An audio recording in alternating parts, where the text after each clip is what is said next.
Ça y est, la série Dragon Ball Daima vient de se terminer et je t'explique dans cette vidéo en 5 points pourquoi cette suite de Dragon Ball a été un échec retentissant. Première raison, le scénario bâclé et incohérent. Transformer les héros en enfants, c'était déjà l'une des idées les plus critiquées de Dragon Ball GT. Ici, c'est pire, l'histoire n'apporte rien de neuf et les incohérences s'accumulent. Une scène brille par son incroyable incohérence, on voit Goku, Piccolo et Vegeta galérer à battre de simples gendarmes équipés de pistolets, de tanks et d'hélicoptères. Autre anomalie, le Super Saiyajin 4 qui fait son retour mais sans aucune explication. Dans l'univers officiel de Dragon Ball, cette forme n'existe même pas. Elle vient de Dragon Ball GT qui n'est pas canon. Comment Daima justifie cela?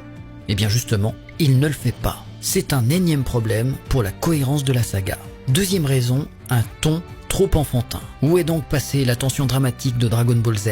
Daima a tout simplifié jusqu'à ressembler à un dessin animé pour enfants. Un choc pour les fans qui espéraient quelque chose de plus mature. Raison numéro 4, un pur produit marketing. On ne va pas se mentir, Daima sent le coût commercial à plein nez.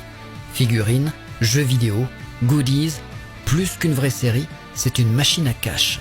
Raison numéro 5, un rythme lent et une histoire sans originalité. Trop lent, trop prévisible et surtout sans âme. Daima ressemble plus à un hommage maladroit de GT qu'à une nouvelle ère pour Dragon Ball. Raison numéro 5, un méchant complètement raté. Le roi Goma devait être le grand antagoniste mais il n'a jamais été à la hauteur. Aucun charisme. Quel était le plan machiavélique de ce méchant vraiment trop méchant? Aucun plan. Nul. Les combats décevants. Résultat, aucun moment culte dans toute la série. En conclusion, je te dirais que Dragon Ball Daima ne restera pas dans l'histoire. Une série qui avait pourtant du potentiel mais qui s'est contentée de capitaliser sur la nostalgie sans respecter l'héritage de Akira Toriyama. Je rajouterai quand même 1 ou 2 points positifs, la qualité des animations et les openings. Et toi alors, qu'as-tu pensé de Dragon Ball Daima?